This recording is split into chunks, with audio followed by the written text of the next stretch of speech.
Howdy, folks, and welcome to the Hunting Stories podcast. I'm your host, Michael, and we got a good one for you today. But firstly, I want to say I apologize for missing last week. Moving across the country seems to be just consistent. Whenever I do that, I seem to not be able to put out an episode that week. So I apologize, but that's okay because we got a good one for you. Today, we're actually connecting with Finn and John Waddell. Finn is the youngest guest to be on the podcast at 16 years old, and then his father, and they tell some great stories about a family hunting spot. And I want to thank Finn and John for coming on, but Finn especially for being persistent and staying with me as I was moving and getting this thing scheduled. So I'll stop there, but enjoy the episode, guys. Thank you very much for tuning in. Now let's let Finn and John tell you their stories. All right, fellas. Welcome to the Hunting Stories podcast. How you guys doing? Good, thanks. Thanks for having us. Yeah, I'm super excited to chat with you guys. We have today, guys, we have some listeners coming to tell us some stories. In fact, we have our youngest guest so far, Finn, and his father, John. Why don't you guys introduce yourselves real quick so that people know who they're hearing some stories from today? And Finn, why don't you go ahead and go first? I'm Finn Weddell. I'm 16 and a listener of the podcast. Yeah.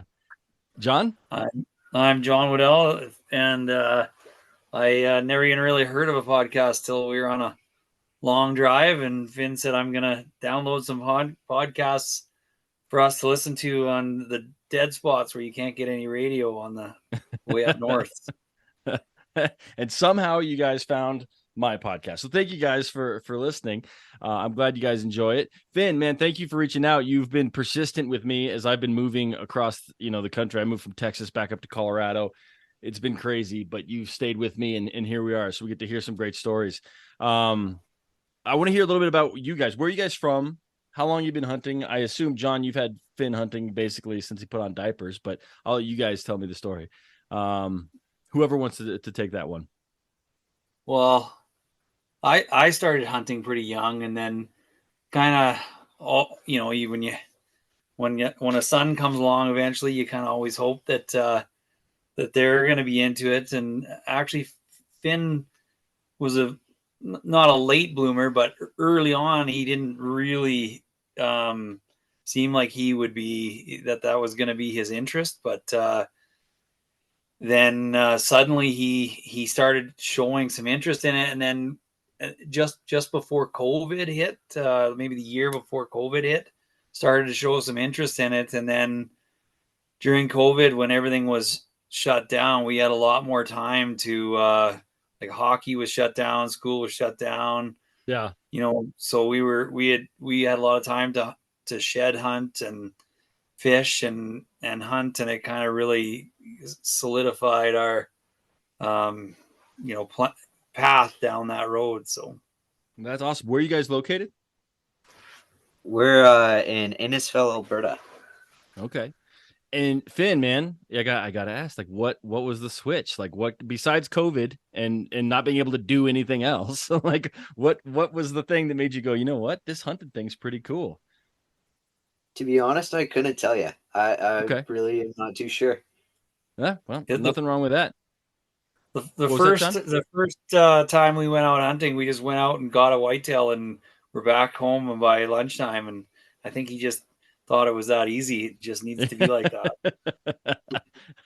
I've never had a hunting experience like that, so I'm a little jealous to hear that, but that's funny.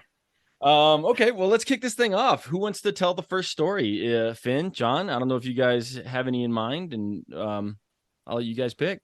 But if you could set the stage so we know kind of where we are, and we'll go from there. Okay, so I don't know how familiar you are with Alberta, but it's interesting that you have a Texas background, because Alberta and Texas have some similarities, and if not in culture, but just in geography, because Alberta is a little bit smaller than Texas, but not much. And top to bottom, Alberta is almost the exact same size as Texas is east to west. That's big. So yeah, it's big. So there's some long drives. This where my extended family is from up north. When I was a kid, it took us about 14 hours to get there. Oh, Now, wow. it's about half that. Now it's 7 or 8 hours to get there now. But so like I said, there's some long stretches and some you can't get any radio reception. So Finn kind of introduced me to podcasts while we were driving up there, and we were listening to your podcast, and Finn kind of casually said one day when we were driving along, well, if you were on this podcast, what hunting story would you tell? And because I'm always telling some story, right? And Yeah. so I said, well, it was a kind of a tough question because I've been hunting for basically almost 40 years, 38 years or something. So you got quite a few tales to tell. And I thought about it for a while. I said, well, I think I would tell the story of the river, which is where we go when we go up north. And it's family land on my mom's side of the family. And there's just this really special spot. And so I said to Finn, I would tell the stories around that spot, around the river. And that was kind of the last I ever thought of it until I heard that we had We're a going date on. with you. So yeah. All right. Well, that's awesome. I'm glad that you have this like really special place.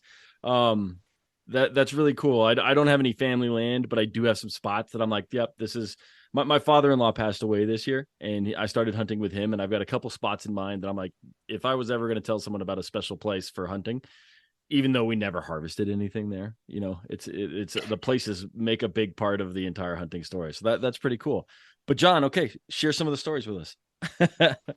So the river that we call it is this it's almost a full quarter section. It's cut off a bit by the river, but it's sort of the legacy of my grandfather, Sully Paul.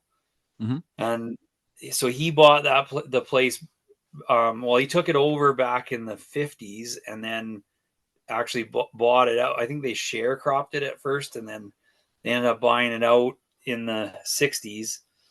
And so Grandpa grew up like the north was still the frontier basically that long ago, right? It's very fresh land up there. And his father died when he was 12. He got sprayed with water at the grain elevator when it was minus 40, and Oh my gosh. tried to make it home and froze, and then he ended up getting pneumonia and passed away. That is And crazy. So making it home like that long ago, it's like walking home? they took the grain in a sleigh with the horses and the sled. So that would have been Wow. around what would that have been, like 1925 or something, 1930 maybe. And Yeah.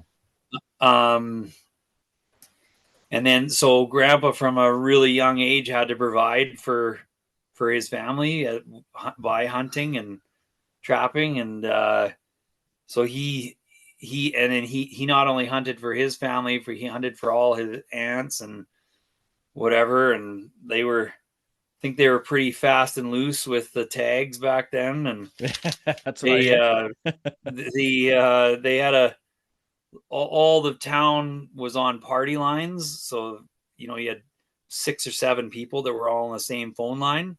So you Yeah. never knew who was listening when you made a phone call. So according to my Uncle Stan, they had the signal for bring the tag out was bring the collar for the big black dog. That meant they had a moose down and he needed you to run the tag out. So, but of course that's a long time ago, and different era, different world now. But yeah. Sully was a big hunter, and he left this big family and legacy behind him. And he had, like, you could easily do you could get my Uncle Stan and my Uncle Dennis on, and you could do a whole podcast just on Sully's stories. But one of the ones that is part of his legend that is most of the time when they killed a big deer or a big moose, they just left the antlers in the bush because they were dragging it all out on sleds by hand. It just wasn't worth the weight, right? Yeah. But one time they got one that was pretty close to the road, so they decided to drag the head out, and he had it just laying in the backyard so that the dogs could chew on the nose or whatever. And there's a knock on the back door, and there's some city slicker, Grandpa called him, sitting on the back step, and he starts making small talk and asks what he's going to do with these horns in the backyard. There's this giant moose laying in the backyard, and Grandpa says, well, I don't know, nothing. So the guy offered him, I think it was $300 or something, which back then it would be like getting offered a couple thousand now, or a few thousand. And so he sold him. Like, he's like, I've left bigger ones laying in the bush, you can have them. So he sold him to this guy. And then later on that year, there's a story comes out in Alberta Sportsman's magazine, and they were the biggest moose in Alberta that year or something. And the guy had made up this story about how he spot and stalked this moose. And really, and it was the same guy, same antlers. Yeah. And, but Grandpa just thought it was funny, right? He could just cracked him up. So that's so funny. Oh my goodness. Did he ever try and track the guy down and like, or he was just let it go? I think he didn't care. I think he thought it was a fair deal. He had his $300 or whatever it was, and the other guy had his story, and I think Grandpa would have thought that was like fair trade, right? So yeah, that's pretty amazing. I have a funny moose story.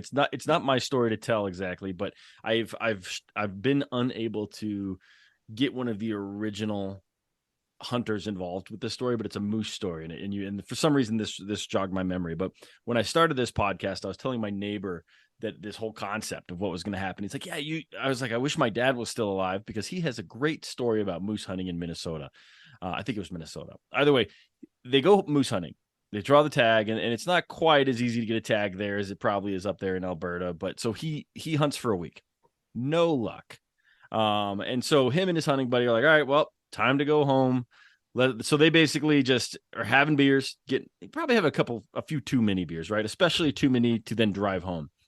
And they're driving home, and they clip a moose on the drive while they're drunk driving. And so they kill the moose, they total the car, and like, well, what do we do? And like, well, they put their tag on it, and then they went to town, bought a truck because their car was totaled, and then threw the moose in the back of that new truck, and then just continued driving home. They're like, well, I can't really tell it. Like, they were too drunk to do anything. So like, that was just the logical thing. Go to town, find a crappy little truck, throw the moose in it, and just go about their business. So unfortunately, my neighbor told me this story, but it was his father that did it. But he can't find or can't get in touch with his father's hunting buddy. He's not even sure if he's still alive, but for some reason, your story reminded me of that one. That sounds like it has potential to be quite a story, right? Right? Yeah, I'm sure there's plenty of details that I don't know. I just know like the real high level stuff, but I've always thought about that story, and it always makes me laugh. So, well, like I said, if you got my Uncle Stan and Uncle Dennis going, they can tell Sully stories for forever. But so my uncles and my dad and my grandpa, they would have this fall hunt every year where they went up to up north to every year. I can remember my dad, he'd make a cardboard box to put his old Lee Enfield 303 British in and ship it on the bus. And then he'd take the bus up to Edmonton and jump in with my uncle, and they'd head up there. And so this is it's actually kind of an interesting like nature versus nurture study with my brother and I, because we were brought up exactly the same. My brother Jer, and from the time I can remember, I was like determined to just get old enough to go on that hunt, right? And my brother had no interest in it. Like, hunting just didn't even flash on his radar. And when I turned 12, I've been saving up forever, all birthday money and bottles money and whatever. And so I rode my bike over to the neighbor's house, Mr. Maglione, and he was a gun collector. I said, Mr. Maglione, would you sell me a 22? And he's like, well, you know what? I'd sell you a 22, but you'd have to ask your dad for it. And I was like, well, he's like, I'd tell you this one here is a Cooey the old tubular magazine Cooey 22 with the carving of the rabbit on that pistol grip. I'm not familiar, but it sounds awesome. There's millions of them out there. Anyway, and it was like pristine when I got it, brand new and looking, but old, but perfect shape. And so anyway, he's like, yeah, you'd have to get your dad to come over and get that for you, but I'd sell you this for $65. And so I ride my bike down to where my dad worked, and I'm like, Dad, if I save up my own money, can I buy a 22 off Mr. Maglione? He's like, yeah, if you save up $65, or I told him it was 65. If you save up that much money, you can buy a 22, thinking it would take me years, right? So I rode my bike home, went under my bed, and got a coffee crisp tube, and pulled out the $65, rode my bike over to Mr. Maglione, said, deal. So that was, and then I came, my mom, I think, was out of town at a meeting or something. She couldn't believe it when she got home. I had this gun. That's amazing. But like I said, my brother is, he's come on a couple hunts just for the experience, but never bought a tag yet. So, interesting. Yeah. And so anyway, we've got, so the where the cabin is this, it's a very unique property because it was quite early in the settlement of the province. They stopped letting people homestead or claim homesteads down in the river valley. Okay. So whoever originally homesteaded there must have been a very early homestead. And so it's crown land on both sides, or public land on both sides, for a long ways east and west, up and down the river. And then the river itself is on the north side of the cabin property is on the north side of the Peace River. And it's just this, it's a, no power, no off the grid cabin with a spring that runs all year round. And which it's got a pretty nice outhouse now, thanks to my Uncle Clary, but it's other than that, it's pretty basic, and which makes it awesome, right? And when you get down in the valley, your cell phone doesn't work, which also is fabulous, right? It just adds to the experience so much to be just cut off, right, from the modern world. Absolutely. And there's tons of mule deer, moose, bears everywhere. Elk sometimes. Yeah, now there's elk. There wasn't really when I was a kid, but the last 10 years or so, the elk have moved in. Oh, that's cool. Lots of grouse. There's lots of honey farmers up there, so I'm pretty near bear hunters welcome signs hanging here and there. And I don't know. My cousin Zach says he killed 9 one time in one day. No way. Do you need like a tag or anything, or is him just? Well, they come in and they wreck the corn, so you're allowed to defend your crop, right? Okay. So, but he also comes from a long line of bullshitters, so I don't know. Okay. Anyway, it's a special spot because it's just so productive and so unique and so secluded, and that's pretty amazing. It is. It's so again, kind of circling back, it's a super special place for me. And then it's been a really cool journey over the last few years here to have Finn sort of find that same connection to that spot, right? Like it's like just this part of, it's a spot that is kind of a part of who you become eventually, right? And so it's cool when your son finds that same sort of emotional connection to the spot. That's beautiful. So and then over the years, right, just because that now, like Finn's generation, well, it was originally bought with my great grandpa and so my great grandpa Oliver, who's my grandpa's father-in-law, they bought it Okay. together as partners. So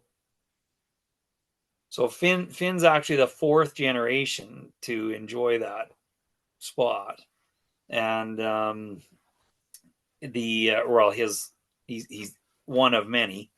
Yeah. And over the years, there's lots of my families have had different first experiences there as far as hunting experiences, and I got my first deer up there just outside of the gate, and it was because as soon as you go out of the gate, you're on crown land, and which is public land, and then so my second deer I got like the year later, and it ended up. So my first year I got one shot, perfect shot, just dropped in its tracks.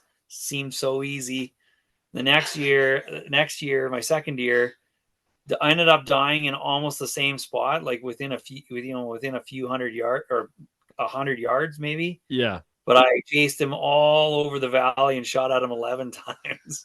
11 times. 11 times. Yeah, I think I hit him 7 times, but What? none of them were good hits. My Back goodness. then I shot a 30-30 back then. You can unload 5 pretty fast, right? So How old were you when you shot that deer 11 times or shot at the deer 11 times? I think I was 18 then because my grandpa had just died. So okay, gosh, that's funny, man. Well, my I'm dad glad was you over the rise, and he could just bam, bam, bam, bam, bam. He's like, "What's going on over there?" But that reminds me of a story. If you don't mind, I'll tell you a quick one. And then my hunting buddy is gonna kill me for this because I told him I wouldn't tell this story on the podcast, but I have to. It just reminds me of taking too many shots. We're in Texas. This is this last deer season. And we go to, and maybe I told the story. I don't know. But we're deer hunting, but the feeders weren't going off, so the deer don't know that we're there. Is a waste of time. But we have a great time. Like hunting camp isn't always about shooting animals. It's about the people that you're with, the place that you're at, right? But one evening we go out and we go thermal hog hunting. Really, really windy. So the animals aren't doing anything. The coyotes aren't doing anything. The hogs aren't doing anything. And so we're walking this property. We're looking for anything. And a little armadillo just starts and like charges one of us. And we're like, what the hell is that little thing? So like the little armadillo comes at us and ends up running off into the woods. It can't get away from us because we have thermal imaging. So we see this thing running up the hill. We end up, my buddy, I won't say his name, but he hasn't had a good hunting season. My other hunting buddy and myself, I killed a big elk with my bow. My other buddies killed like 3 white-tailed deer. So we're like, hey man, that armadillo's all yours. He's like, okay. So he goes, he grabs somebody's AR, and he goes and he's pointed at the armadillo and click, like misfire. Well, that's weird. Okay. Click, misfire. All right, that's weird. And he's all right, put this gun down. Apparently, that gun is the guy that was taking us out. It was his girlfriend's gun, and her sister put the wrong ammo in it and kind of screwed up the firing pin. Not his fault, but still funny. He took 2 shots, nothing went off. Puts that AR down. He takes the one that I have, and I loaded one in the chamber earlier. And then when we're getting into a truck to drive from one property to another, I'm like, hey, it's not coming out. I don't know what to do. This is your gun. I don't want to like force it because I don't want to break your gun. And he's like, oh, I'll take care of it. So we don't take care of it, but there's a round chambered, but he takes that gun, armadillo, click, nothing. Oh my goodness. 3 attempts and all we've heard is clicks. So then he goes, okay, gives that gun again. We got a third AR, last one. It's the one that he started with. I don't know why we switched it off of him in the first place, but he goes and boom. We're all like, yes, he did it. He got himself an armadillo. Mind you, armadillos are gross. They have leprosy. Like, you don't really want to get around armadillos. But next thing we know, boom, another shot. Like, oh, okay. Double tapping the armadillo. I didn't think you'd need that with the AR, but he takes another shot. Next thing we know, boom, a third shot. And then we're like, all right, man, we think he's dead. And he's like, I missed him. He got away. And we're like, what? Like you took there, and he's like, yeah, he's like, I was probably at like 6 feet, and I'm like, well, what are those rifles sighted for? I asked the guy who owns the gun. He's like, about 100 yards, and we're like, yeah, you missed him 3 times, didn't you? So he took basically 6 shots on one armadillo, and the armadillo got the one that day. So just reminded me with your 11 shots on your deer. I mean, yeah, armadillo walked away without any injuries. We don't run into too many armadillos around here. I bet there's something that's not similar between Alberta and Texas, right? No. Well, with 11 shots, it's not hard to do the math, right? Five, and then one finally stop and aim, right? So, but and then my cousin Josh got his first doe just up the hill, and then did Finn get his first deer on that same property? Finn did, yeah. He got his right on the property though, like right in the garden. Gotcha. It was how long ago was that, Finn? 2 years ago. Yeah, it would have been 2 years ago. 2 years ago. You want to tell that story, or was it too easy of a hunt? It's not much to tell. No, it's a pretty cool story because it's one of those ones where you almost feel like somebody somewhere somehow is kind of helping you along, right? It was do you want to tell it? You want me to tell it? Well, because we were up. What did we have? We had a bear tag, right? We were up in this kind of valley that goes up behind the cabin, trying to find a bear, and we had kind of climbed up this like goat trail, and we were glassing. Then we look back, and like right in front of the cabin, there's doe, couple fawns, and a dry doe, right? Yeah. What's a dry doe? I'm sorry, the term's drawn a blank for me. No fawns. So okay. It's not, it doesn't have any fawns with it. Gotcha. Okay. And was the bucks with them as well? There was a little tiny, I think there was a little spike buck there. Yeah. Well, Finn only had a doe tag that year. Mm-hmm. Okay. So we pondered a bit and decide to go back after these deer because we're not seeing any bear sign. So we run back. Because it's like a race against dark now. Mm-hmm. Oh, okay. So been there. We run back down. We get out our binoculars and they're gone. We cannot find them. They disappeared. So we decide to hop in the truck and go down the road a bit to the kind of the next garden that is blocked by a line of trees. Okay. And they were all just eating in the garden. Right? Yeah. With this is an off-subject question, but your property sounds pretty remote. Do you have an active garden, or is it just like the yard? No, my uncle Stan and my cousin Tim still have a active market garden there, and so they grow corn and pumpkins and tomatoes. Very cool. And bunch Okay. of squash. Stuff that brings deer in. Yeah, well, and they it's funny, it's funny they don't eat it more, to be honest. I'm always blown away. They punch holes in the pumpkins, but they wreck them, but they don't eat them as much as you think they would. Huh. Interesting. Tim grows these giant pumpkins and sells them on Facebook Marketplace, and I think he's pretty clever about how he does it compared to driving all over the land trying to sell them at market gardens or farmers markets and whatnot. So that's pretty cool. Okay. Yeah. So by that time, most of the garden is plowed under. And so these deer were picking at the bits and pieces of corn that are the discs have rolled over. Okay. And then we were able to kind of hide behind a row of dillweed that's a perennial, so it doesn't get plowed under.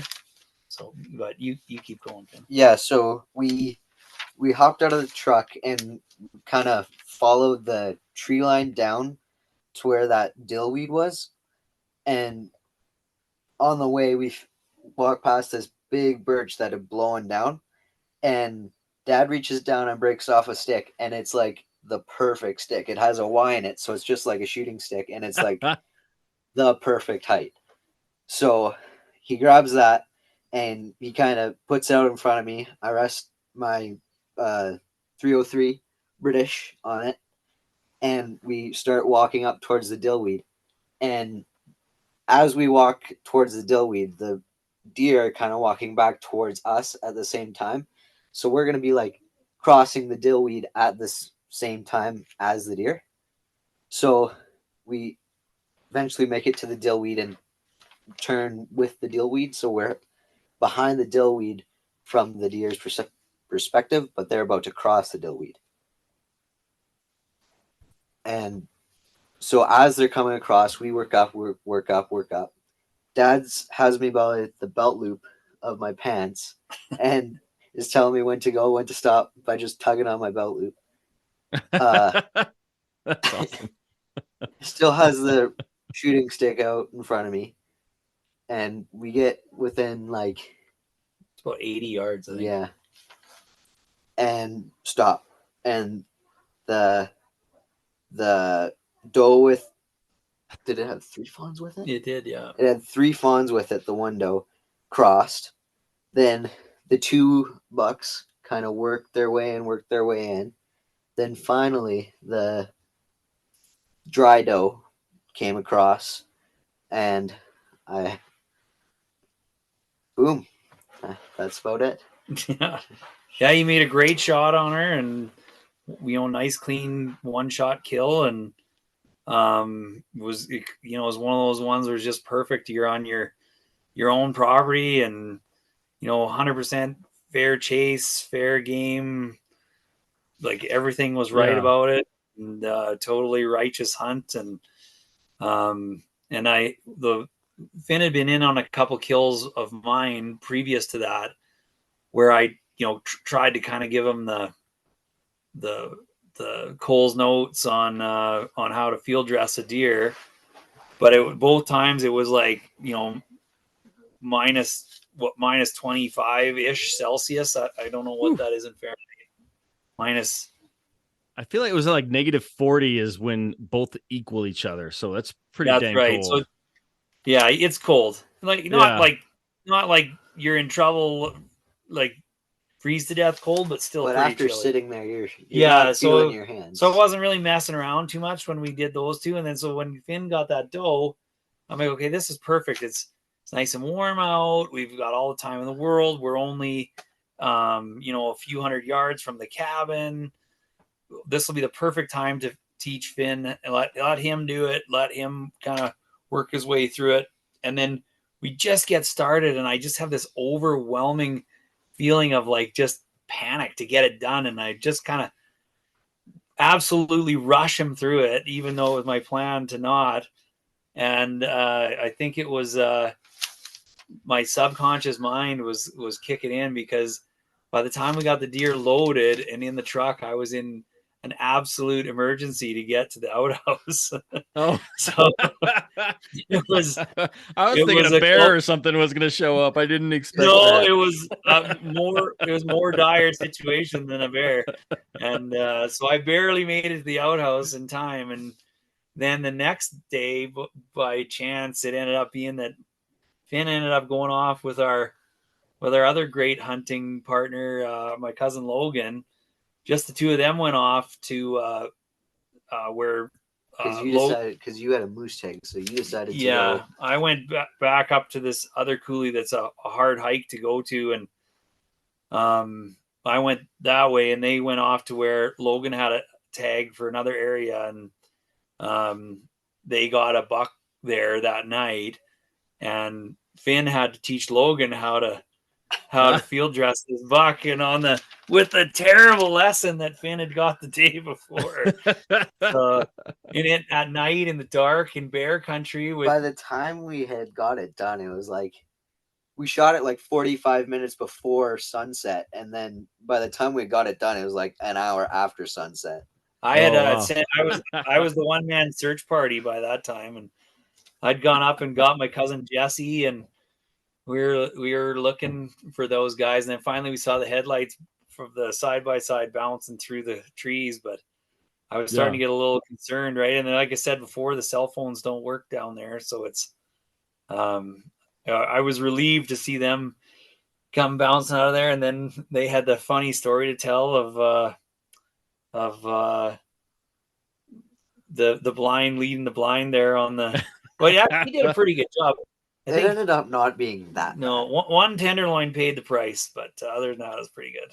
That's not too bad. That's not too bad. That's pretty funny. How old was Logan when all of this story happened?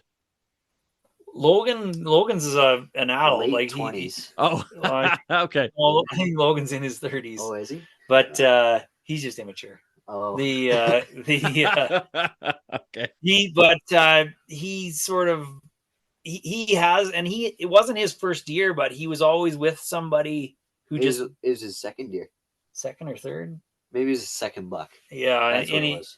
he's just always with somebody before they just dealt with it for him, and it was cold or they were in a rush or whatever, and he never really got the lesson, right? So gotcha. That makes sense. Here's a question for you, John. That belt loop trick, is that something that somebody taught you, or were you just in the moment and being like, I got to slow him down, I'm going to hook a finger in that belt loop? I think I was just trying to figure out a way to communicate without making sound, because they were just on the other side of that windrow of dillweed from us, and so I had to be, and they were like, it was just like in a hunting show on YouTube or whatever, where they'd lift their head up and then put their head down and lift their head up and put their head down. So when they put their head down, we'd move a few steps, and when they lift their head up, we'd freeze. And so the belt loop was just a good way to silently communicate. So, it worked really well. Yeah, it did. Yeah. Finn, what did you think when all of a sudden you felt a finger go in your belt loop? I actually didn't think much of it. I was like, oh, that's kind of smart. Yeah, it's brilliant. I love it. It was a pretty intense moment. So it was like, yeah. And then, like I was saying, when I reached down into that pile of sticks and pulled out, like, this tree had tumbled over the fence and smashed into a million pieces. So I just picked up a broken stick, and it was perfect. It was perfect height, had the perfect Y on the top. We had the perfect dry doe there, perfect night. I was saying, like, it was almost like, you could almost feel Sully kind of helping us along there for that moment, right? Yeah. Or maybe it was your subconscious again being like, we got a poo brewing. Let's just wrap this thing up. Yeah, we got to get this done. Like your body knew way before you did and just made sure all the pieces were there for you. I've had a few camp food emergencies over the years. I almost froze to death in the outhouse one time when it was minus 35. My bad batch of oysters. My buddy Raymond saved my life. He came out middle of the night. He came out with his little 1-burner heater and just slid it into the outhouse, because he knew I'd been out in the outhouse for 45 minutes at minus 35. I must be near death. So I'll always be grateful for that little stove sliding into the outhouse door. That's so funny. I'll tell you what. I don't think I will ever be brave enough to have oysters at hunt camp, no matter what the situation. I have not eaten an oyster since. I can tell you that. It was the worst night of my life. Yeah, I mean, I've had oysters, and I do enjoy an oyster, but just like hunt camp's not the time or place, John. So no, that was my mom was a nurse, and so she's listing off all the stuff. She's like, well, what did you eat that day? And I'm like, wow, we had this, we had that, we had smoked oysters. This, she's like, it's always the oysters. Always oysters. So yeah, I haven't been brave enough to eat a single oyster since. That was quite a few years ago now, and we were out at Ray's trap line, and it was so cold. It was actually the night before was below minus 40, and we went anyway because we're like, well, we don't go when we're too busy. We don't go when it's too warm because we can't cross the river. We don't go for this reason. We don't go for that reason. If we don't go when it's too cold in the winter, we're just never going to go. So that was probably the coldest expedition that I've ever been on, was that one. Took us 24 hours to get the generator warm enough by the fire for it to start. So wow, that is cold. Yeah. That is cold. It was cold. It was negative 20, you said? That was negative 40. -40. Okay, I'm doing some computer math. Oh, -40 is what I said earlier. That's 40 is 40. Yeah. Yeah, 40 is 40. That one's easy. That's cold. I was just doing when I moved from Texas to Colorado, I had to unload my truck and my camper when it was -18. And I was like, nope, no interest in doing this. Like I just threw things in the garage and went inside. Like, this is terrible. And that's 20 degrees Fahrenheit colder. Whew. It's kind of like if it's not windy, -40 is so dry that you don't it without a wind, it's not as terrible as you would think. If there's any wind, you're in trouble. Like if there's any wind, you just can't even stand it. But if there's no wind, then it's not, there's no moisture in the air. So like your clothes all insulate really well and you never get wet. You're always dry, right? So yeah. But yeah, anyway, yeah, that was like I said, I've had a few campsite emergencies, and the Finn's first lesson on field dressing paid the price for one of those. So that's funny. But then so this again back to the river cabin there. It's one of those things that, you know, you kind of take it for granted when you've been going there your whole life. I mean, you don't take it for granted, but you just forget how special it is. And then that same guy Raymond there with the trap line, I've took him up there over a few years, and the very first time we went up there, he was just so impressed by how, you know, unique and awesome it was. And the very first night we were there, he got this amazing blonde bear, like pure blonde black bear, and like and for that color phase bear, quite a big bear too, and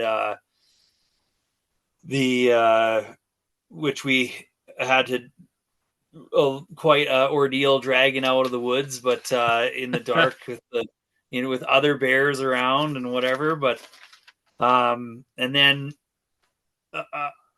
this is actually going back even longer. This is when I tell stories about the river, this is one I often tell depending on the crowd I'm with. But my cousin Nancy convinced me to tell it one time with a bunch of her city friends, and they didn't think it was as funny as when you're with your more sort of rural friends, right? The good old boys. Yeah, that's right. It's more of a good old boys story. But so quick background to the story is I worked for this guy named Bowman, and his family is originally from Denmark. And so he calls me into the office one day, and he's got his uncle is coming over from Denmark to go hunting in Canada. He's 72 years old, and he's been planning this trip since he was 12. And so Bowman's asking me about where they should go to hunt moose and whatever. And they're totally reading the regs wrong, like the regulations. They're totally mixed up on how to interpret the rules. And yeah, I'm like, oh my gosh, this is like the blind leading the blind. And I mean, if this guy has been waiting, he's 72 and he's waiting since he's 12 to come. I mean, he's really got all his marbles in this one bag, right? So he's going on a moose hunt. That's what he's excited about. He wanted to come to Canada and hunt, but yeah, moose or bear was what he wanted to hunt. So okay. I feel like Denmark, they have moose. Am I totally off base there? They don't have any moose or anything similar? I have no idea. I'm not sure. He said the most dangerous animal they have is a badger. Okay. All right, maybe they got nothing in Denmark. Okay. I don't know. So I'm like, well, because it's very far and few between in Alberta where you can just go hunt moose with a general tag. Like you have to go way far north. Everywhere else is draw, and they were misinterpreting the regulations, thinking that you could just get a general tag anywhere. And so I'm like, the more I thought about it, the more I thought, oh man, like I just feel terrible for this guy coming over here with just sort of no direction, right? So I said to Bowman, I said, I tell you what, like you give me the week off, and we'll go up to my family's cabin up on the Peace River, and I said, we won't be able to get a moose tag there, but back then you could still get a general mule deer tag. Mhm. And it's all draw now, but back then it was general. And it was just actually kind of another interesting side story, because we used to see like 80 herds of 40 or 80 even does without a single buck in the herd. Wow. And if you saw, a 2-point buck, you nailed it, because that was all there was. And now, after 20 years of being on draw, you don't ever go up there without seeing 170, 180 bucks all over the place. Groups of 6, 7 bucks that big in groups, and almost equal bucks to does ratio. It's amazing how it's changed it with the being on draw instead of general tags. But that's crazy. You hear, of course, that the North American conservation with draws and all that stuff, and hunting being how they like manage the animals, that it's good for the animals. It's crazy to actually hear it, where you just had a ton of doe and now all of a sudden you've got all these beautiful bucks everywhere. That's cool. That's very cool. It's been an interesting swing. I will say, from your perspective, is it harder to, like, before you were just getting tags probably willy-nilly? Now, is it harder for you guys to get tags? Yeah, it takes about 3 years, I think, roughly. And then a doe you can get 2 years. Yeah, or even every year, depending on how many they release that year. But okay, between the 3 year, between Finn and I and Logan, we kind of are trying to get into a rotation where every year somebody has one, right? But gotcha.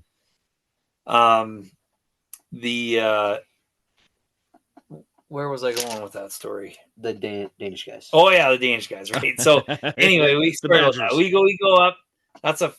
I'm also known to get quite sidetracked in my stories, but we head up to we decide we're going to go up there and try for mule deer and black bear, and we head up there, and these guys just couldn't believe it, right? Like they have never driven in a straight line for 6 hours without making a turn, right? Like in Denmark, you would have or in Europe, you'd have crossed the country, 8 countries, right?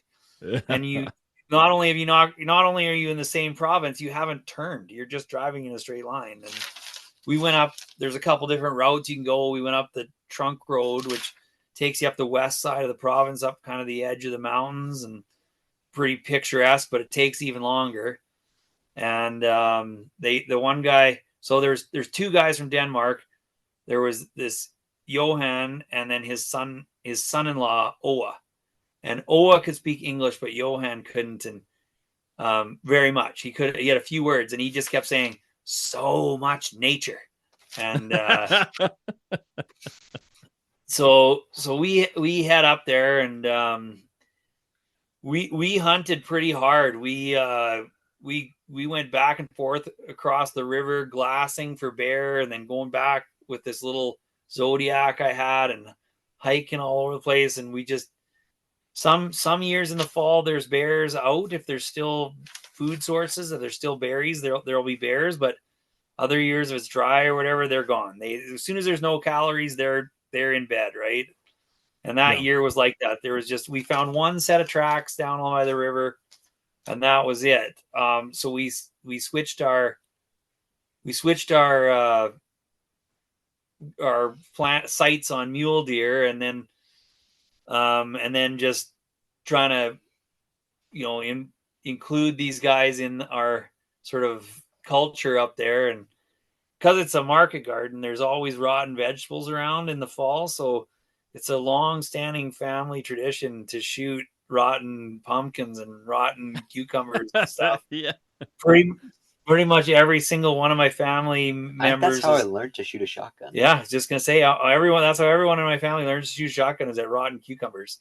So that's awesome. So anyway, these Danish guys, you can't just shoot guns willy-nilly. And his farm, I think he said, was 60 acres. And he said for the area he's in is quite a good sized farm. So it's 60 acres even. You got to be careful where you're shooting guns, right? Yeah. So we'd sit on the deck of the cabin eating open face sandwiches. The Danish guys don't put tops on their sandwiches for whatever reason. So so we sit around eating open face sandwiches. I'd run and put pumpkins and cucumbers up on the hill, and this Johan would shoot these rotten vegetables, and he just thought it was the greatest. And afterwards, Oa told me that he each shot was like $8 or something in Denmark. he must have shot 200 rounds into the side of that hill. No way. And but he loved it, right? Because it was such a neat experience for those guys. And so after we hunt mule deer for a couple days, we go up top and start trying some of the farmland that we had access to up on top, and we find this pretty decent buck, and so we get Johan set up on a fence post, and I'm looking through my binoculars, and he shoots. The buck's kind of quartering away, but not crazy quartering away, and he shoots the buck, and I'm looking through the binoculars. It looked like a perfect hit. He hit it right behind the shoulder. You could see the ripple go through the buck, and the buck like flips over and lands on its side with its head kind of trapped underneath itself. Okay. So its antlers like jammed down into the dirt, and then all its weight is on top of its own head. And so and then it didn't move. And so we thought it looked like a perfect shot. The deer reacted like it was a perfect shot. We're like, wow, you're all high-fiving or whatever. And because there's a big group of us. There's Bowman, his brother Hans, their dad Nels, Johan, and Oa, and myself. So there's 6 of us. So we all go back to the truck, cram in this crew cab that one door didn't work, which was a nightmare. 6 guys in a truck with 3 doors. And we drive out in the field, and we go up to this buck, and it's laying there. It hasn't moved an inch, laying there on its side, and it was kind of twitching a little bit, but I figured it was done for, and just nerves or whatever. But as I'm walking up to the buck, Bowman's dad hands me this giant toad sticker knife that he had that like the tang on it is like 3/8 of an inch thick. Whoa.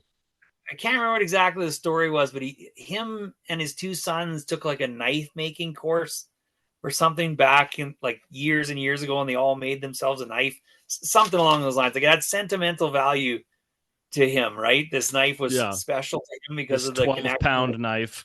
Yeah, exactly. It was like 12 pounds. So it had like a antler handle. Like it was like this crazy looking knife. Looked like it was from the, back in the 1800s or something. How many centimeters long do you think this thing was? It looked like you were showing about 30, which is like a foot. Whoa. Actually, it wasn't as long as it was thick and heavy, right? It's just Okay. so it's pretty like a Bowie knife size, right? Okay, so, but it's a good sized knife. Yeah, big knife. And like most guys around here use a knife with about a 3 or 4 inch blade at the most, right? This is like an 8-inch blade, right? So okay.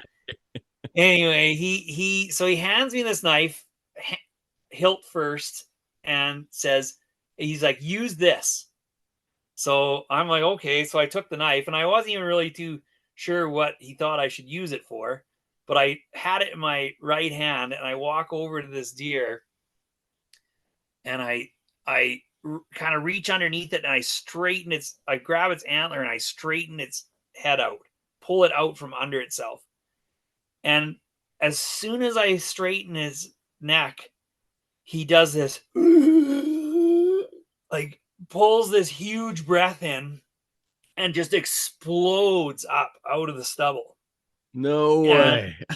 But I've still got a hold of it, right? And so I don't really know what to do. I'm afraid to let go. I'm afraid to hang on.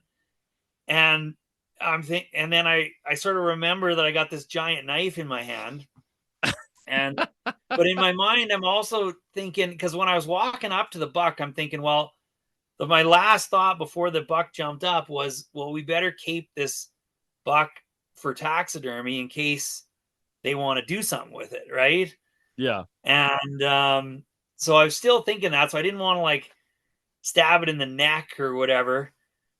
And so it jumps up, and it's kind of on its back feet, kind of doing the like the hi-ho silver with its front feet. Okay.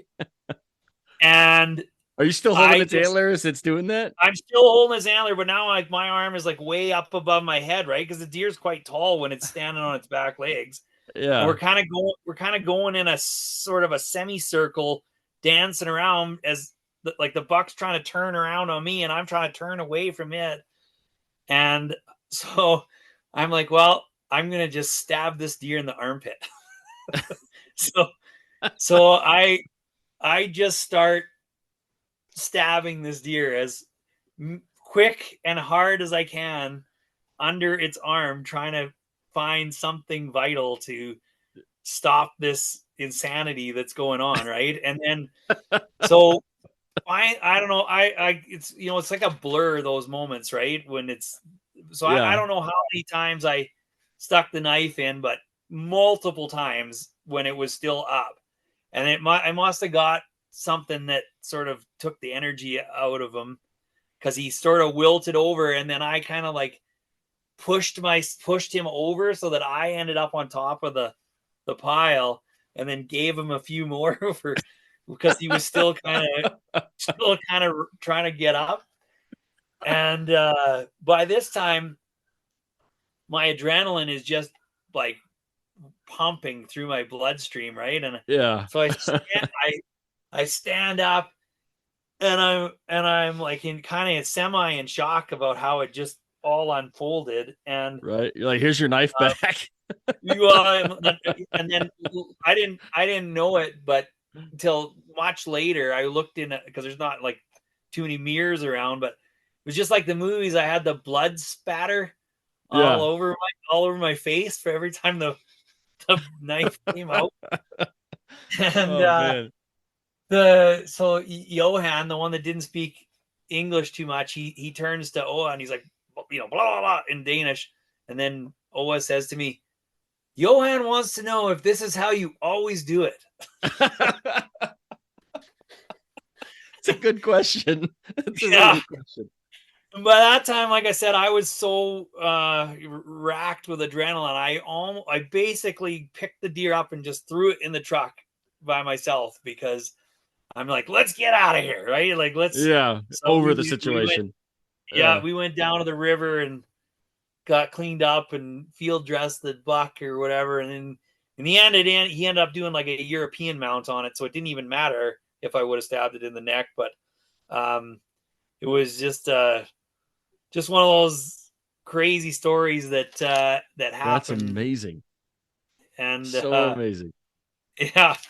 So that was the story of and then it was funny because then like months later, this is kind of in the days before every cell phone had a camera on it. And like months later, Bowman calls me into the office and he's like, you want to look at the pictures from the hunting trip? I'm like, sure. So I start flipping through the pictures, and he's got pictures of the whole event. Like he just sat with his camera taking pictures. He wasn't worried. He thought I had it under control, I guess. I don't know. I didn't. Do you have those photos? Did he give those to you? No, I have no idea where they are. Like, no. God, I'd love to see that. The pictures don't really start until I'm kind of on top. Like, it must have taken him a bit to get the camera up and get going on the. But he doesn't have any of the when I had him by the antler. So that would have been funny. That would have been better. That is amazing. But, I got to ask. So the shot, like, what happened? Like, I understand it getting stuck upside down, but like, where did he hit? That deer just sat there for the however long it took you to get to him. It's actually a great question, and it was that was totally, once I calmed down, I'm like, what happened? So when we skinned him out, we sort of did the forensics on him. Yeah. And so these around the 75 stab wounds. Yeah. So the bullets that he was using, he had brought over with him from Denmark, and like they looked old. And I don't even know if they were jacketed. They looked like, you know, a rimfire 22 shell has that super blunt nose bullet. That's what the projectile. They were 30-06 bullets, but this weird old school looking blunt projectile on it, and that looked super soft, like pure lead almost. And so because the buck was quartered away, he hit it right flat on a rib, and it deflected the bullet, and it went under the shoulder, up the neck, and lodged on the back of the skull behind the ear. Whoa. So that buck was so not no mortally, vital. Yeah. I think that buck would have Wow. lived. If that buck would have ran off, he would have lived, I think. So you're thinking, so I'm just guessing here, but he shot it, rib, shoulder, head. The deer basically, I mean, it hit hard, so it flipped over and just his antlers got stuck. Is all that was going on there. It was just stuck upside down. I think he pinched his windpipe off the way he was so folded over, and I you know, obviously the shock of the bullet, you know, incapacitated him so that he couldn't straighten that out. But he must have been getting just enough air to stay to keep going, and then as soon as he was straightened out and could draw a full breath, he just exploded into action, and it was just this crazy deflection that the bullet went up its neck, because it not only deflected laterally, it deflected up as well, like vertically as well, right? That is crazy. And then it probably, you know, hit him in the head pretty hard too, because it was against his skull behind the ear. So crazy. I've never seen anything else like that, right? And then he ran into you with your boat paddle of a knife, and game over. That's right. That's right. That's amazing. That's a great story, John. Thanks for sharing that one. When people tell me amazing stories like that, I'm like, well, I don't know. Do you have any more? It's going to be hard to beat that one. Well, when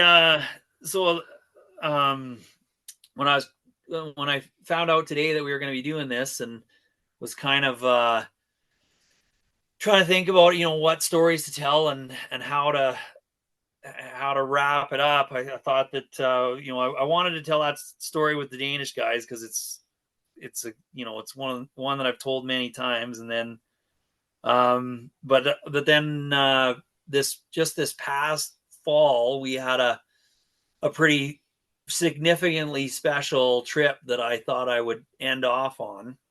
Perfect. Can I ask what is significant about it, or will the story kind of reveal that? Yeah, well, there's multiple reasons. So okay, we'll get there then. Go ahead. Yeah. So we've been trying, like I mentioned earlier, we like traditionally there was this fall hunt that was an event every year that my grandpa hosted, and the uncles and cousins, when they were old enough. I'm one of the few cousins, myself and my cousin Jed were really the only ones old enough to partake in that. Okay. But the last few years, Finn and myself and my cousin Logan have been trying to kind of resurrect that. And so Finn and I and Logan were up there again this year. And then I have another cousin named Josh who he also shot his first deer down there. Yeah, we mentioned that earlier, but so not long after he got that doe by the garden there, he was in a really bad car accident, and he ended up breaking his neck and is a quadriplegic. Oh my gosh, it's terrible. So he was 18 when that happened, and he's 36 now. So half his life is been you know, with the extra challenges of being in a wheelchair, and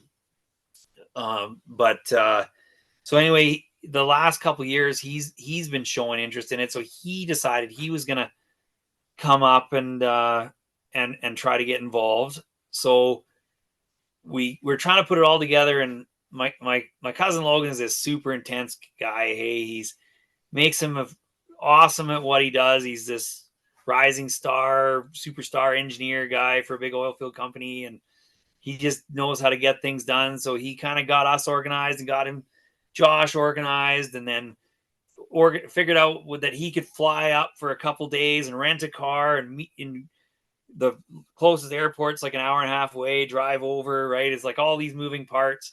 Yeah. And so Finn and I are up there having this relaxing time at the cabin, and we're hunting elk and looking for a mule deer for Finn because he had his draw this year. And Finn ends up we've walked all over the place. We've put like, I don't know, probably like miles and miles and miles on going up and down these coulees looking for a decent deer. And we were way back in this coulee, and we look up with our binoculars, and right behind my uncle Dennis's place, he lives up at the top of the valley. Okay. The valley is about 1,000 feet deep there. Like, I think it's 960 feet deep. It's quite a coulee.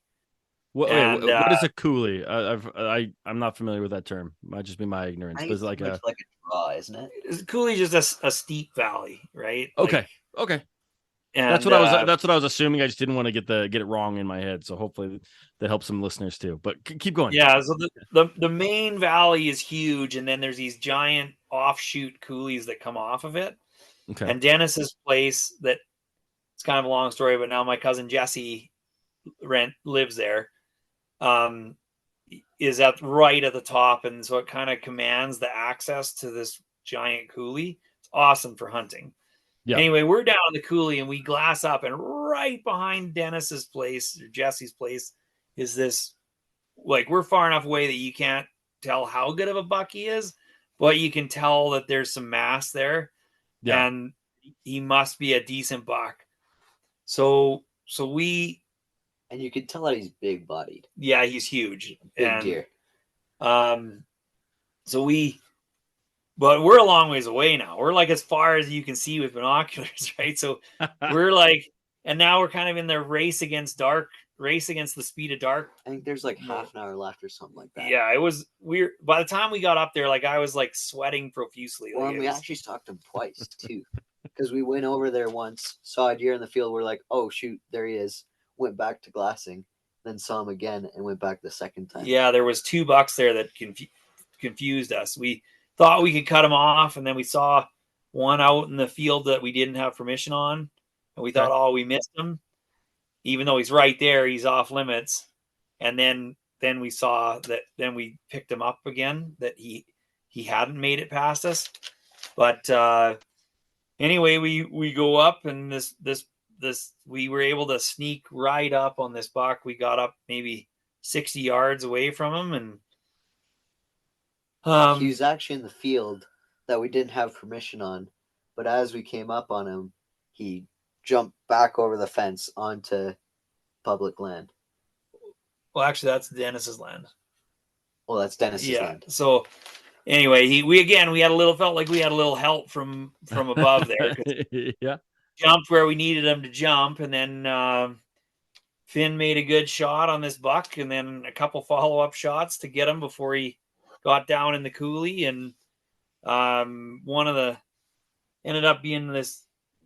I don't know if you can see it here. It's It's only a 2-point on one side, but it's the biggest 2-point buck I've ever seen. It's I think he was an old buck that was maybe on the way down, you know. Yeah.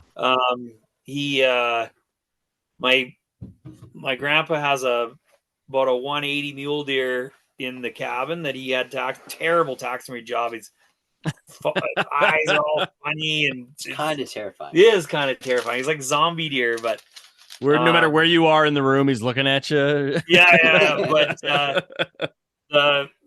the 180 buck fits inside of that 2-point buck. It's crazy. Wow, that is crazy. Oh man, imagine that buck like in his prime, right? Gosh, that's a beautiful buck.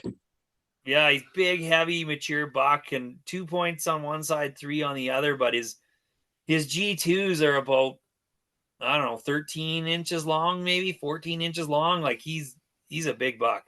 Yeah, and he's one of the heaviest bucks I've ever dragged. He just got over the edge of the coulee. Even getting him back up to the top where we could get a quad to was a tough. If we didn't have the quad, it would have been terrible. We kind of half fell down the hill, and his antler stabbed me in the butt. It was almost a tie. It was almost a tie between us and the deer. But anyway, that was a big moment because that was Finn's first buck, and it's a great buck, and we took him back to my uncle's shop and dealt with him there, and then that put us in total relax mode to really focus on Josh's deer when Josh got up there. And Josh had both a doe and a buck tag. Right. Okay. So Logan flies into Grand Prairie, rents a car, busts over to Fairview, picks up my cousin Josh, who's in his van in the wheelchair, and they go out to the gun range to try to practice because Josh has bought this. He had to order it in from the States, and it's this crazy rig that bolts onto your wheelchair and it holds the gun. Wow. And it's kind of got all these like pivot points on it and a cradle. And how's it operated? Is it like I've seen some that are like mouth hoses, or is it like someone kind of does the aiming for him and he just fires it? No, Josh does everything himself. So Josh has got movement from about the collarbone down, or sorry, the collarbone up. So he can move his arms, but he can't move his hands. He can only like make fists, kind of. So he actually wears a hook on a Velcro strap around his wrist, and that goes through the trigger guard, and that's what he pulls the trigger with. Is that so? He's cool. Okay. Pulling with the muscles on the back of his shoulder to pull the trigger. Does that make sense? Okay, it does. So we get the gun. There's actually a bit of safety issues involved. Because you got to get the gun all. You got to get the gun all strapped in there, and then put the bullets in, but we don't close the chamber. And then Josh gets all ready, and then you close the chamber because once it's hot. Like you have to have no safety on because he has to be ready. He has to pull it, right? Because he can't flip the safety, so it's got to be ready to go when he's ready. That's to go. right. That's right. Okay. But there's quite a bit of messing around to it. So Logan thought it'd be good if they went out and practiced before you're in the field situation. So they go out to the gun range and spend the day there. It took them all day to shoot 6 shots, and they changed the configuration of the rest a few times, and so it bolts onto the front of the wheelchair. It goes up, and like I said, it's got a few different pivot points on it, and this cradle, and the gun kind of velcros in with straps. So once it's all set up, Josh can adjust it and aim it, and he can use the tilt of his wheelchair to change his elevation, and almost like artillery. Yeah, it is kind of like artillery. But so he does everything himself. Like once he's ready to go, it's his deal, right? And that's awesome. So they go out and practice, and then it's go time. So one of the local guys, a big farmer up there who's got tons of land, really nice guy. This guy Fritz, he's got they've got I don't know, what do they say, like 30 quarter sections or something, 30 or 40, like big chunk of land. You can drive like pretty much anywhere and be like, oh yeah, I own that. Yeah, I own that. They either own it or farm it, but yeah. And just a super nice guy, and he, small towns, they know Josh's story and how and Logan are super close buddies. Yeah, lifelong buddies, like since they were in kindergarten or whatever. Okay. So Fritz is like, yeah. So come on, so we meet at Fritz's house, and we all jump in the van, which we call the Silver Bullet because it's the silver van, but it's because of the ramp, the wheelchair ramp that comes out, it's like 2 inches of clearance on this van. So it's not really a great hunting wagon, but because you're like grinding on the ground everywhere you go. Okay. But so we all of us climb in the van, and Logan is like, okay, this is how it's going to work. We need one guy on safety watch, one guy doing this, one guy doing that. He kind of had it all laid out, and we head off, and Finn and I have no idea where we're going. Like we're a ways away from the river now, in area that I've never hunted before or been in really before, and even though it's only a few miles away. And we're driving along, and I'm like, well, there's a doe out in that field, and the guys all laugh because that's exactly the field we were going to. She's standing on the path to get to where we were headed. Yeah. So anyway, we're able to drive past that field and park on the side of the road behind some bush, so we're hidden, because it's like this, especially because we're learning as we go. So it's like this, we're dropping stuff and we're all giggling, and it's having fun. Yeah, and we finally get everything all set up, and Josh drives down the road around the corner of this bush, and then down this little goat path that used to go out to these abandoned pig barns that are out in this quarter that of Fritz's. And amazingly, this deer has just sat in this stubble field and ate the whole time without really paying too much attention to us. And again, it's a dry doe all by herself. Perfect scenario. Mm-hmm. And I range find the doe. I said, Josh, it's 110 yards. Josh gets lined up. Boom! And there's a bit of messing around as he's lining up, because his chair's like, you can hear the motor working in the chair. It's like as he gets the exact height that he wants and gets it lined in. And then the hook that he uses to pull the trigger is actually, it's a weightlifting hook that he had for strengthening his arms. Okay. And then he's got his dad to take a grinder and cut one side of this. It's like a 2-pronged hook. He just cut one side of it off, because I can't remember. He said how much the is like $40 or something like that. I think it was more than that. It was because the rest was $1,000 American, which is like $200,000 Canadian. And I think it was like $100 or something for this hook, and he's like, forget it. And so his dad cut it off with the grinder. Terry did, and then so anyway, Josh has the hook in there and gets lined up. Boom! Shoots this doe, and she just folds just like the hunting shows, where they go for the high shoulder shot or whatever, and it just crumples. That's what it looked like. It was unreal, and nobody could believe it, because he just boom thump like a sack of potatoes. Yeah. And it actually turned out to be a neck shot, but it absolute clean shot, clean kill, done like dinner. We drive up there, we walk, he drives, rolls up there on this little goat trail, and we drag the deer up onto the trail, which was only like, I don't know, maybe 12 yards off the trail. Yeah. And we take pictures, and we have this like family chat group that we all talk on, multiple times a week.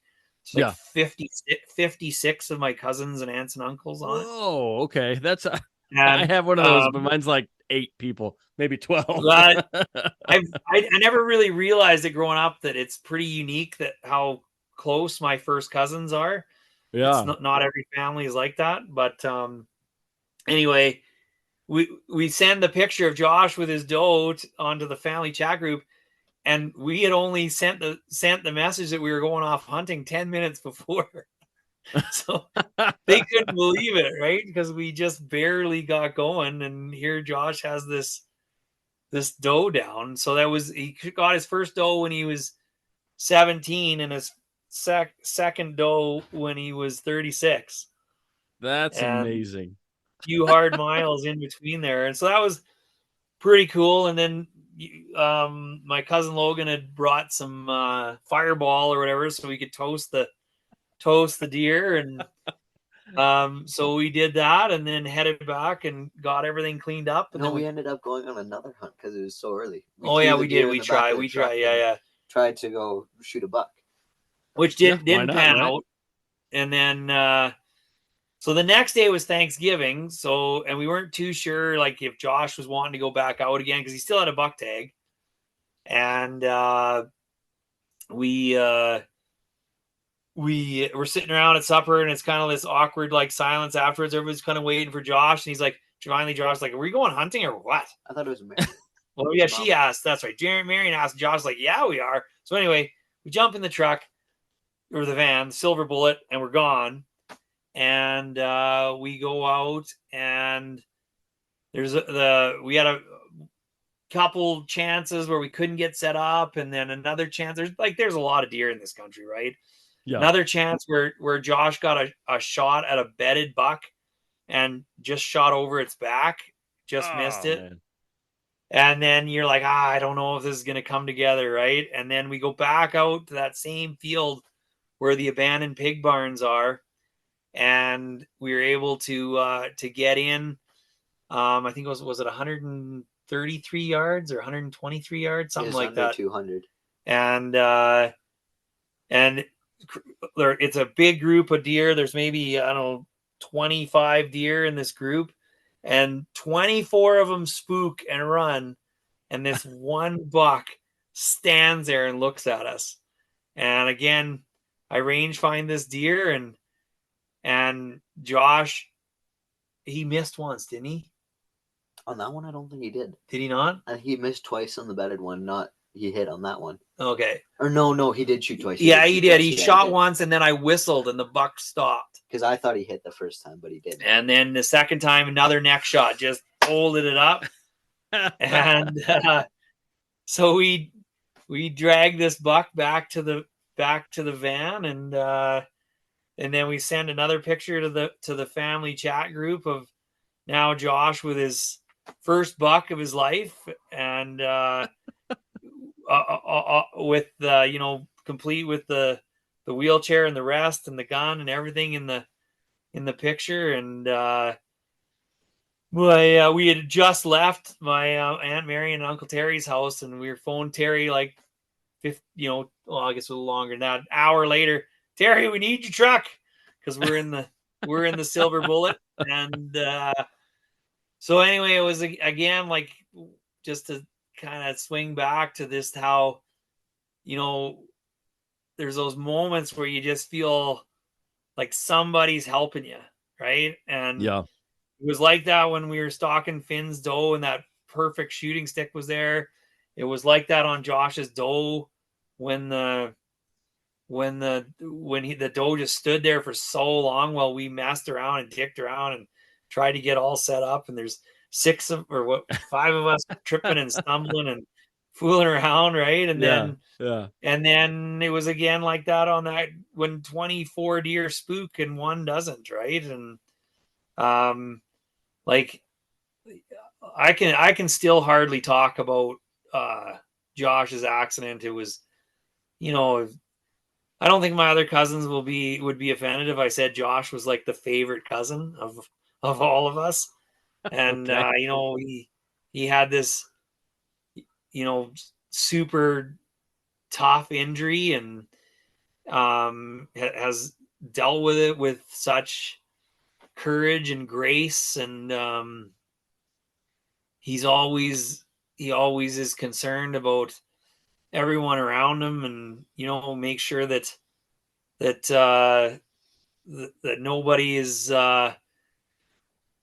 nobody else is worried, that he makes it to sound like he's all good, but it's a tough challenge that he sure, has. Yeah. So to be there for that moment and be involved in it, and see him, circle back to something that he had just been getting into when he got hurt, and have that moment and that success, and then we went back to my uncle's shop and hung the deer up and sat around and had a few rums and, told tall tales, and Finn skinned out the deer while the rest of us BS'd basically. And then we gave Logan a proper field dressing lesson on that deer under the headlights of the truck. But there you go. Full circle. That's right. You gave him a full lesson on the first doe. and then he actually gutted the second That's right. one. He did that all himself. One, so that he'll be ready for next time. But yeah, it was one of those moments in life where it just felt like all those hunting trips and all those deer that you've messed up on or deer that you've been successful on or over the years, all those experiences led to that moment, that weekend, to be able to help Josh be successful that weekend. Right. It was pretty powerful.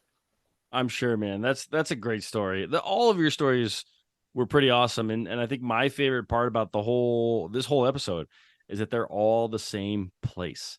Like, not many people have so many stories and so much history with one location. So it's pretty special, I think, what you guys got going on up there.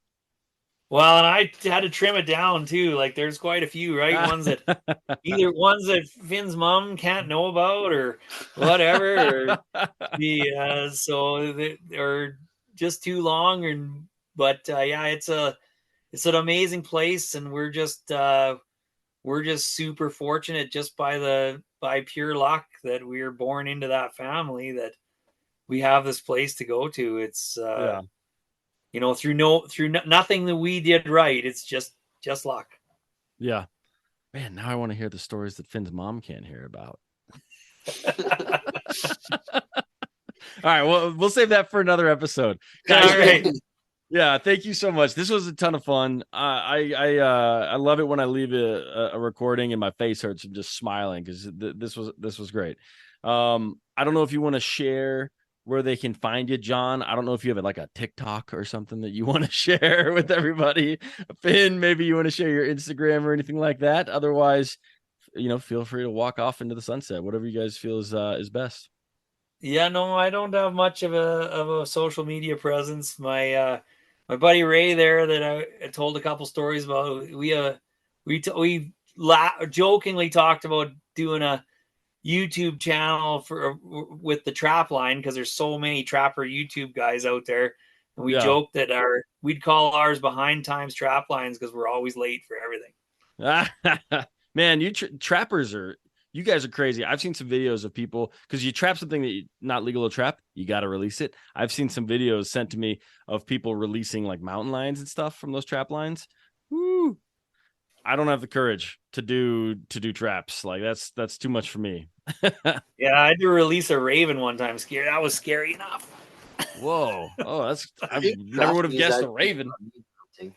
Yeah, that's true. Actually, Yeah. Finn was just saying there that that was kind of his first taste of that kind of culture and lifestyle, was when Ray got that trap line and we started going out there. And I think that's kind of what kind of got me rolling into hunting. That's awesome. Would be trapping. Yeah. I mean, I'm interested to try it, but I don't want to deal with the headaches. It's too much for me. It's a lot of work too, right? Mm-hmm. Like, honestly, to me, the best trapping trip is when you go out there, you set tons of traps, see some great country, see some wild horses and whatever all else, and then there's nothing in any trap. You just clean them up. There you go. Really There brave you go. to clean them up for you. That's right. So that's awesome. I'm 100% okay with getting skunked. Yeah, sometimes it's just about the experience. That's right. Finn, do you want to share your social media, or John, sure. do you want him to share his social media as the consenting adult here? Yeah, I don't care. I'm on Instagram at Cool Moose Baits. That's about it. Cool. Well, I'll put a link to that in the show notes. But guys, thank you. This was a lot of fun. Finn, thank you for staying on top of it and getting this thing recorded. John, thank you for the amazing stories. And maybe we'll have an episode offline where I can hear some of those ones that we aren't supposed to be told. So Fair enough. Then I'll tell them secondhand and won't tell anybody where they came from. Right?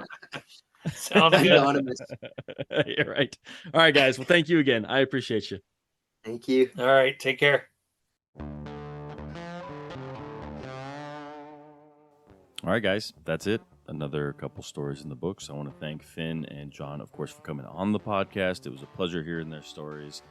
It was a lot of fun to hear that story where he basically arm wrestles a mule deer buck to the ground with a Bowie knife in his other hand. I've already shared that story with a couple friends, and I only heard that story, I think, last night. So amazing stories. Thank you, John. Thank you, Finn. And for you listeners, if you have a good story, don't hesitate to reach out. I love it when listeners do. Of course, share the podcast with someone. And if you can, please also review us on whatever your preferred platform in, whether it's Carbon TV, Apple Podcasts, Spotify. We would appreciate that as well. But that's it, guys. Thank you very much for tuning in. Now get out there and make some stories of your own.